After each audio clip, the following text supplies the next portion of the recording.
You ever chase something thinking it would change everything? The weight in the gym, the girl, the money in the bank account? And then when you finally get it, that rush lasts about 10 seconds. Then it's gone. You're empty. I was reading Tokyo Vice the other night. This true story about an American reporter fighting to break into the underworld of Japan. And I came across a line that stopped me cold. He says, "If I had a goal, however unreachable, the time spent chasing it might have some collateral productivity." The author was talking about chasing stories that could get him killed, learning Japanese to get into the newspaper of his choice. But it hit me in a way that I didn't expect. Because that's life. The goal, it was never the point. The real treasure is who you become chasing it. I remember the first time I set out to bench 205 pounds. I was on Arnold's blueprint to mass. I was eating like The Rock 7 meals a day, going by his plan. It was insane. Early mornings, soreness that made it hard to sleep, eating cold chicken out of Tupperware in the parking lot at work.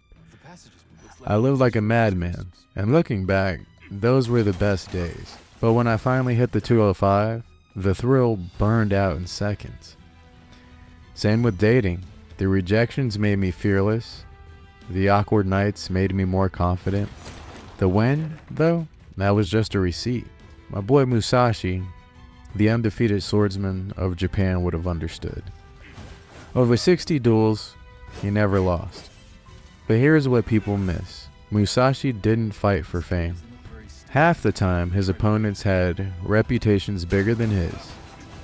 He fought them on their terms, sometimes outnumbered, sometimes outclassed, and still won. But the real secret? It wasn't the victories that made him unstoppable. It was the process. The long hours with the sword, the solitary walks between towns, the silence, the discipline, yes, the grind.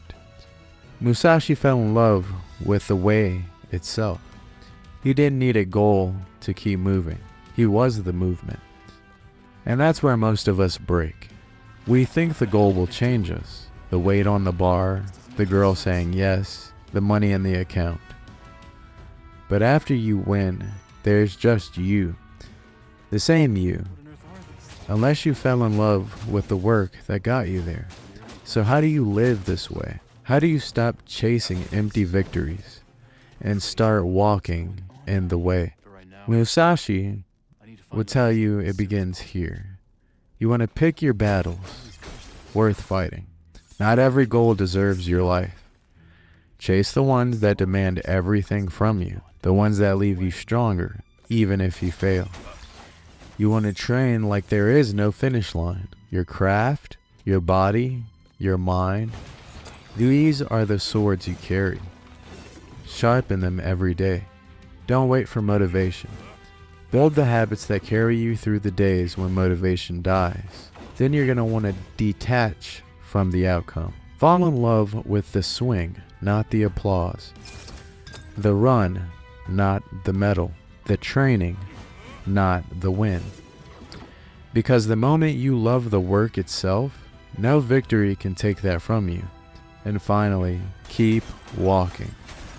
When you reach one mountaintop, don't pitch a tent. Look for the next one, because the way has no end.